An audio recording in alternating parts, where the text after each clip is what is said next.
In the smoothest of transitions, let's bring in Dan Bongino, host of Unfiltered with Dan. He's got the side-eyed dog face where you tilt your head going. That physical look like, what is going on with this show? Yeah. No, I love the, that segment, just like there was a highway exit off-ramp that went somewhere, and I was like, where is this? I was actually just enjoying it as a viewer. I'm like, oh, yeah, that's right, I'm on TV. I totally forgot. I was enjoying every second of it. And I was talking with Toba before. He's like, hard shell or soft shell. Like, that's not even an argument. Soft shelling, that's not even a serious argument. Soft is the only way to roll. And one more thing. I do, Pete's a guest on my show often, and I really enjoy doing Pete eating on TV segments, because, Kilmeade will not eat on TV no matter what. For like 30 years he's been on TV. I don't think anyone's caught him even chewing like a piece of gum or anything. Pete, he don't care. Pete will knock out anything. It don't matter. We did a whole bit on Pete eating on TV. It's fantastic. So we're going to have to update it after this. We segment. can update it, but you're for tortilla chips, hard tortilla chips into the taco meat, right? That's a hard shell. Well, yeah, and that's a nice little, that does work well, that combo. I like the Doritos idea, the hard shell, though. That could potentially work. I mean, that does remind me of my childhood. Corn tortilla or flour tortilla? No. Flour. Yeah. Come on, this isn't even a serious debate I here, love guys. a good corn tortilla on a street taco. But none of you are Mexican, so I just am not going to listen to any of you. I just like how about Paula's got a great empanada recipe in Ducey's latest book, by the way. I get no proceeds from Ducey's book at all, but you got to check that out. She makes killer empanadas. I like how about 2 minutes ago they told us to move on to Biden docs, and Rachel's like, corn or tortilla? Sorry, we got to. Now, you out there, that has been 5 minutes on tacos here at the top of the 9 o'clock hour on America's biggest news channel. Right. 5 minutes. I just am glad to hear that. We like to enjoy that with you. Okay, you talk, it's a little bit of nonsense. Let's go to more nonsense to include the answers given at the White House about what was done with these documents, Dan. We want to get your point of view. Here's an exchange between the press secretary attempting to answer questions. Watch.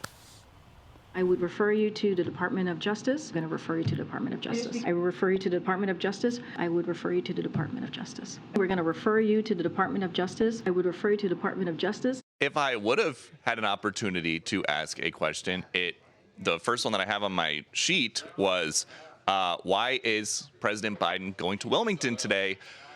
Isn't that a potential crime scene? So, Dan, what do you make of all this? Well, first, let's just say about Karine Jean-Pierre. Can we all agree that she's uniquely bad at this? Now, that may be a compliment. Jen Psaki was a very good liar. I mean, like top tier, 99th percentile, way above the mean in her lying skills, right? Karine Jean-Pierre is just really, really bad at this. Like, what's the point, guys? What I don't understand is why trot her out there, right?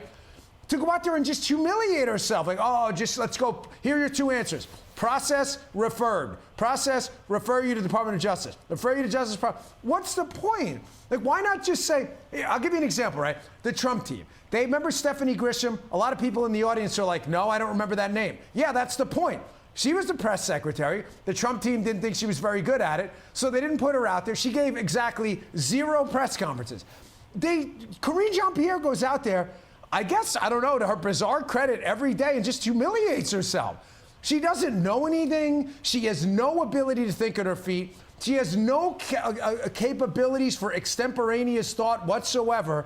And yet the Biden team keeps pushing her out there to just embarrass her. I'm going to refer you to justice. We're going to respect the process. And the reason she keeps saying this is because any answer she gives off the cuff is going to be devastating, because this is a really awful scandal for the Biden administration. I never take notes for these segments, but I actually wrote some things down. And this is really bad, guys. You know a SCIF, right? Pete, you're probably familiar with them. It stands for a sensitive, compartmented information facility, right? SCIF information is above top secret. You have to be read into these programs. When I was doing lead advances in my last line of work, and the president travels overseas, I watched them build SCIFs, white noise generators, blackouts, everything, so the president overseas can read sensitive, compartmentalized documents, right? The fact that these documents that can never be read outside of SCIF are alleged to have been found somewhere either in Joe Biden's garage, in his Corvette glove box or whatever, or his UPenn hilariously titled think tank? You understand what a devastating breach of protocol and potentially the law this is? That's why the answer every time is process. I want to refer you to the Department of Justice. Hey, Dan, if I asked you to sort of look into the future and pretend we're looking back on this story from 6-month vantage point, do you think the story will end up being one of a two-tiered justice system once again, where we see that Joe Biden is handled one way and, for example, President Trump is handled another? Or do you feel like this will end up being the story of it's the beginning of the end for Joe Biden? So, in other words, it will be handled seriously. And that's what Newsweek is, by the way, kind of suggesting when they have this headline. Did Merrick Garland just doom Joe Biden's 2024 campaign? Do you think this is the beginning of a move against Joe Biden as the Democratic candidate for president in 2024? You know, you teed me up perfectly. I'm struggling with two competing, like, don't cross the streams Ghostbusters thing, right? Two streams that don't cross. Here's a theory. Here are two theories I find viable, and I hate coming on the show and saying I don't know which one is true. I mean, I get paid for an opinion here, but I'm really not sure. Was this a sabotage hit job by Democrats who want Joe Biden out of the race, which is likely, right?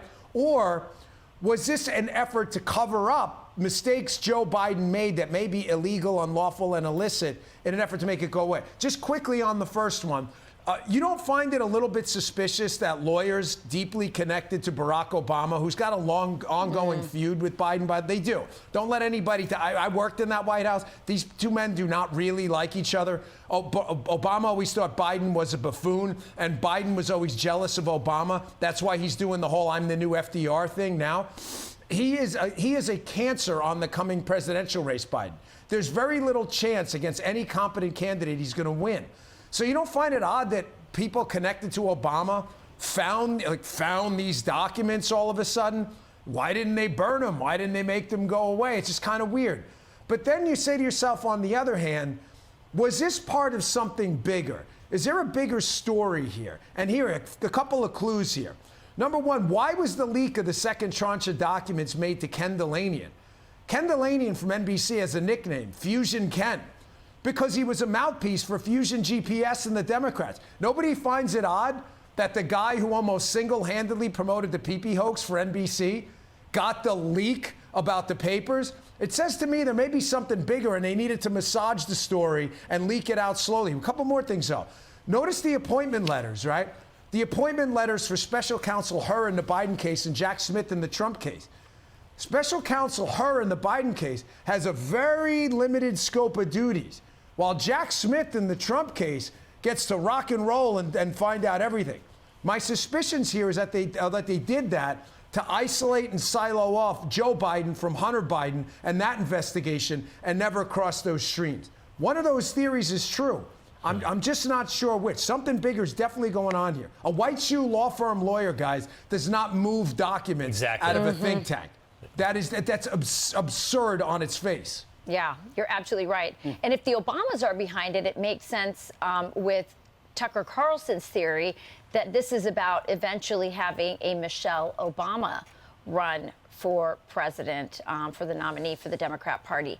On the other point that you brought up, I'm waiting to hear, though, Rachel. Yeah. I'm waiting to hear the Democrat response, because if the Democrats come out instantly after this hit and scream conspiracy theory, then I know it's true.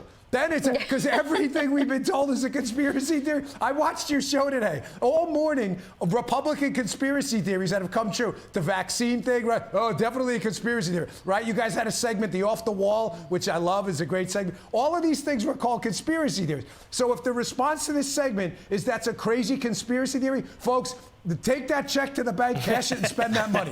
Then it's absolutely true. Such a great point. So tell us what you got going on your show tonight, because it's always good. I got this guy on. He's got a great resume. He was a prosecutor. He's a lawyer. He now has a show on Fox Business. He was a congressman. You may know him. His name's Sean Duffy. Yeah. Great guy. He comes on and he talks about this as well, something going on with the special counsel. I got Phil Klein, former AG of Kansas, who's got an amazing theory on why these 2 special counsels were appointed in the Biden case. Dr. Rahman about life hacks on how to improve your brain. It's an unbelievable segment. And Congresswoman Boebert about the disgrace of Eric Swalwell being on the Intel committee. Mr. Fang Fang. Do you believe that? I mean, this guy needs to go. So it's a great show. Sean's amazing. He's got his new show launching on Fox Business coming up with Dagan McDowell, which I'm stoked about. And I promised him I'd be a guest in our opening week because I love Sean. But he's really good. Yeah, so, he's check him super out. excited about that new show on Fox Business. So we hope everyone will tune in at 6 p.m. weekdays starting next week. Yes, he's going to be busy. He should be. I know. I'm excited. I'm excited too. It's going to be great. Dan, we love seeing you. Thank you, brother. Dan. Great stuff today. Oh, and Pete's on tonight, too. So, of course, with hot takes, which is his specialty. And there's no tie, as always. Pete, it was a rule against ties with Pete on the show. Working on it. So I appreciate Working that. on it. Thanks, Dan. Thanks, guys. Thanks, Dan. See you later. I'm Steve Ducey. I'm Brian Kilmeade. And I'm Ainsley Earhart. And click here to subscribe to the Fox News YouTube page to catch our hottest interviews and most compelling analysis.